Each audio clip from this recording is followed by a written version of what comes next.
Assalamualaikum warahmatullahi wabarakatuh ya. Jumpa lagi saudaraku dimanapun Anda berada. Menanggapi komentar saudara kita ya, saudara Nia ya. Hadir Sabtu, tahun Sabtu. Gimana solusinya biar kalau dapat rezeki besar gak bocor? Serasa stuck di situ saja loh.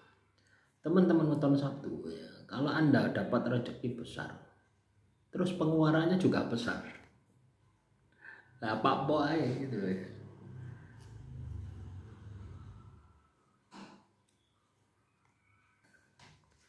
Jadi kalau kita misalkan ya, rezeki kita itu besar ya, tapi keluarnya juga besar.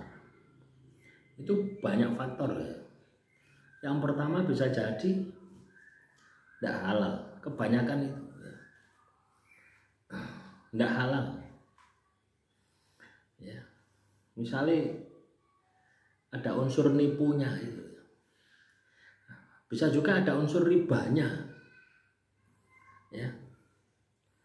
Ini banyak dialami oleh pegawai-pegawai bank ya. Pegawai bank itu bayarannya gede, tapi tidak ada ketenangan batin, ketenangan jiwa. Ibarat uang itu ngalir dong. Ono ay masalah yang membuat uang itu keluar.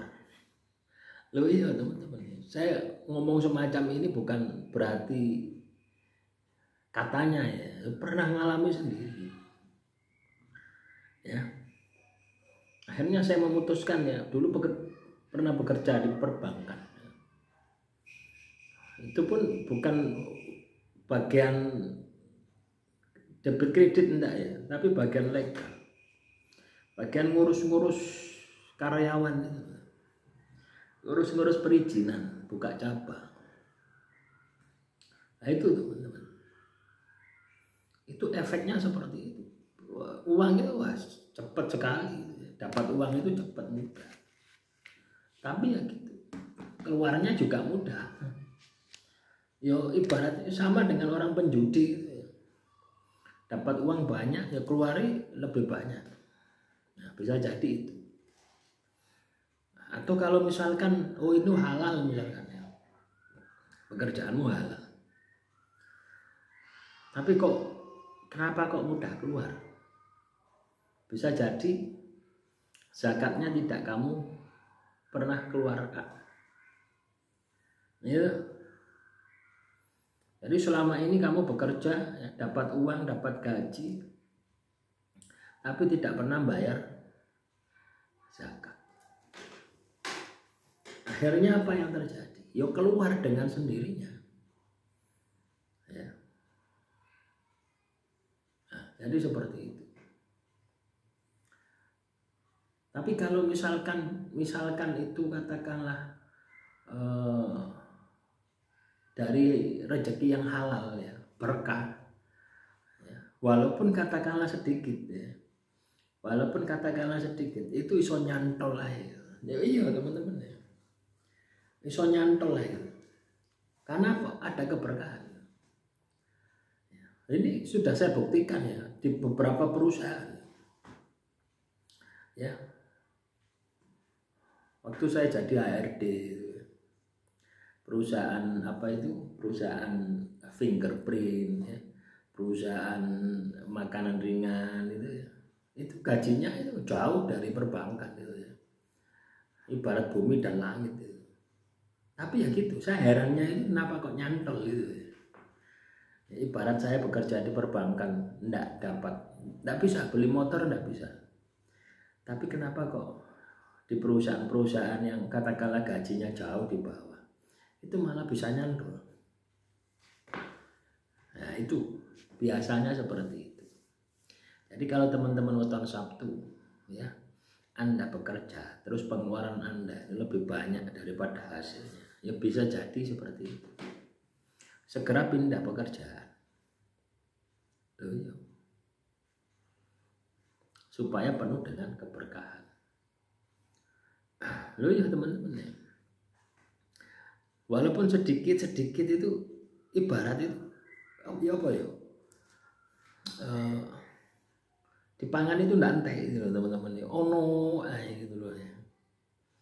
Ndak ada ketakutan besok makan apa, itu ndak ada. Ya. Cukup, pokoknya cukup. Loh iya, pokoknya cukup. Nah, di samping itu juga akan muncul ya rezeki-rezeki yang tidak kita duga. Tapi kalau kita bekerja di yang apa? Yang riba ya, seperti perbankan itu ya. Ya itu tadi, saya merasakan seperti itu. Ono tiba-tiba ya, tiba-tiba mobil apa itu saluran radiatornya meletus, mulai turut mesin. Loh ya. Tiba-tiba parkir keceklong. Ya. Ya, pernah saya seperti itu. Ini mobil yang beda loh. Tiba-tiba nyerempet orang. Iya.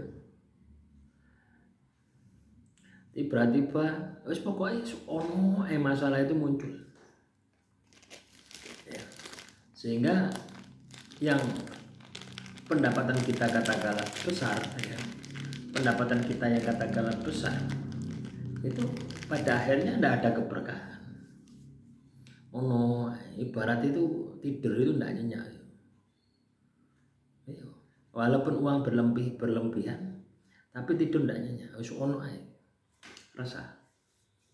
Kenapa bisa seperti itu? Ya karena memang kalau itu uang riba ya, ada hak orang lain. Misalnya kamu punya utang 10 juta, ya, terus ono bungai katakanlah 3 juta. Ya, ikhlas enggak yang 3 juta? Enggak mungkin ikhlas.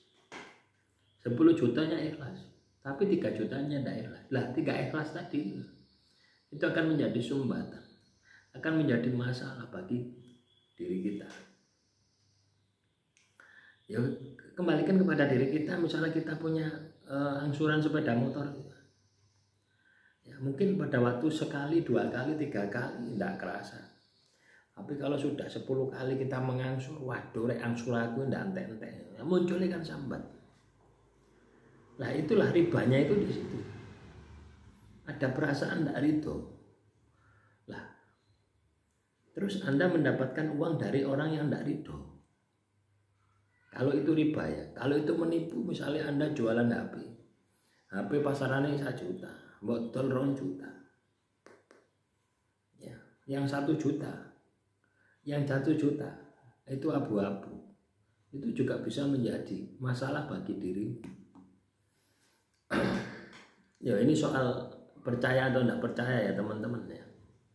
Kalau Anda belum mengalami ya tidak akan percaya. Tapi kalau Anda sudah mengalami perjalanan hidup, ya keberkahan itu penting. Bukan nilai yang banyaknya ya, tapi kalau berkah ya, walaupun sedikit, mesti lumintu, mesti cukup. Ya itu tadi. Pastikan ya, intinya pastikan darah yang mengalir di dalam tubuhmu dari rezeki yang halal. Ya.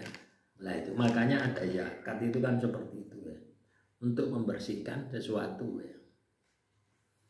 Ya. Untuk membersihkan ya, jika ada misalnya nggak kita sadari pendapatan kita ini kotor, ya itu dibersihkan dengan zakat ya, 2,5% dari pendapatan Anda. Nah kalau misalkan 2,5%, pengen lebih jos lagi, tambah 2,5% sedekahnya. Jadi caranya seperti itu. Demikian yang bisa saya sampaikan ya. Coba ya kalau misalkan Anda ini sering mendapatkan hasil yang banyak tapi metune yo tambah akeh, itu biasanya seperti itu. Ini komentar saudara kita ya. Demikian, wassalamualaikum warahmatullahi wabarakatuh. Salam rahayu, rahayu, rahayu.